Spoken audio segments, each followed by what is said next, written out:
चांद हम आम इंसानों से लेकर हमारे साइंटिस्ट तक के लिए हमेशा से एक सोर्स ऑफ इंटरेस्ट रहा है, जिसके बारे में हमेशा हम सब कुछ जान लेना चाहते हैं। चाहे बात इसके इन्फॉर्मेशन के बारे में हो या फिर वहाँ पर ह्यूमन बींग्स के रहने को लेकर हो, हमें उससे जुड़ी हर बात को जानने में बेहद मजा आता है। और अपने इसी इंटरेस्ट की तरफ एक कदम बढ़ाते हुए हमने आर्टेमिस मिशन के तहत चांद के बारे में जानकारी जुटाने की मुहिम शुरू कर दी है। तो आइए जानते हैं इस मिशन के बारे में डिटेल में। अगर हम नासा के द्वारा शुरू किए जाने वाले आर्टेमिस मिशन की बात करें तो उनके हिसाब से ये मिशन अब तक चांद पर शुरू किए गए सभी मिशन में से सबसे टफ है। इस मिशन को नासा ने मेनली 3 पार्ट में डिवाइड किया है। Number 1 spacecraft, number 2 the gateway, number 3 the moon base. इस मिशन के अंतर्गत इस बात का विशेष ध्यान दिया जाएगा कि सारे के सारे एस्ट्रोनॉट चांद पर सेफली लैंड कर जाएं और रिटर्निंग टाइम में वो सही सलामत वापस भी आ जाएं। और इसके साथ ही इनकी ये भी कोशिश है कि इस मिशन में बहुत ज्यादा पैसे भी ना खर्च हो। अगर हम इस सिस्टम के पूरे कंपोनेंट को जाने तो ये 2 पार्ट में बटा हुआ है, जिसमें पहला पार्ट द एसएल्स रॉकेट और दूसरा पार्ट ओरियन स्पेसक्राफ्ट।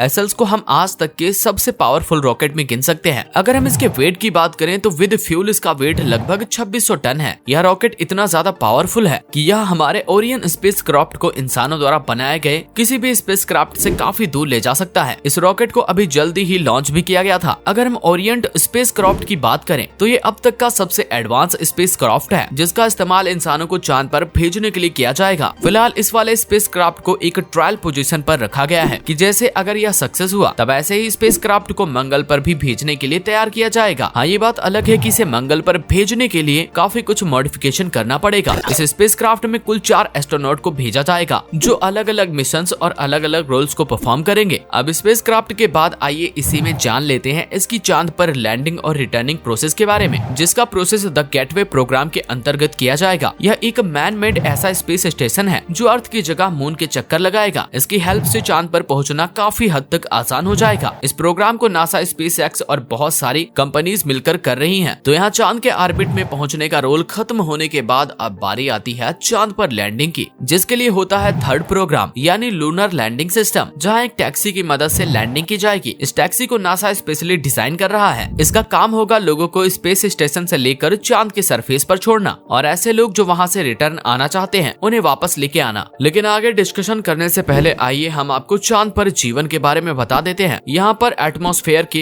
एब्सेंस में काफी टेम्परेचर अप डाउन होता है। यहाँ पर 13.5 दिन के लिए सूरज निकलता है और 13.5 दिन तक सूरज दूर दूर तक दिखाई नहीं देता है। यानी जब सूरज दिखाई देता है तब यहाँ का टेम्परेचर 112 से 127 डिग्री के आसपास होता है, जबकि बचे हुए 13.5 दिनों में यहाँ का टेम्परेचर -173 डिग्री से लेकर -175 डिग्री के आसपास हो जाता है, जहाँ पर किसी भी इंसान का जिंदा रहना इम्पॉसिबल है। और इन्हीं सब कंडीशन को एनालिसिस करते हुए नासा वहाँ पर एक ऐसा मून बेस बनाने की तैयारी में लगा हुआ है जिसमें इंसानों के रहने के लिए लूनर कैबिन होगा। लूनर रोवर्स इंसानों को एक जगह से दूसरी जगह ले जाने का काम करेगा। अगर हम 1960 से 70 के बीच में नासा के द्वारा किए गए अपोलो मिशन की बात करें तो इसमें स्पेसक्राफ्ट को चांद के एक्टिव रीजन में लैंड कराया गया था, लेकिन इस बार ये प्लानिंग थोड़ी अलग की गई है। यानी इस बार लूनर बेस को चांद के साउथ पोल पर बनाने की तैयारी है। हालांकि चांद के साउथ पोल पर अभी तक कोई गया नहीं है, लेकिन बर्फ के रूप में जमे हुए पानी का सबसे बड़ा सोर्स यही साउथ पोल पर ही है। और इसीलिए हमारे साइंटिस्ट यहाँ पर ह्यूमन लाइफ डेवलप करने के बारे में सोच भी रहे हैं, क्योंकि आए दिन बढ़ती हुई जनसंख्या आने वाले कल के लिए एक बहुत बड़ा चैलेंज है और उसके लिए हमें आज से ही विकल्प ढूंढने की जरूरत भी है। तो आपको चांद के इस आधुनिक मिशन के बारे में दी गई जानकारी कैसी लगी हमें कमेंट करके बताएं। और अगर आपको वीडियो पसंद आई हो तो इसे लाइक करें और अपने दोस्तों और रिश्तेदारों के साथ शेयर भी करें।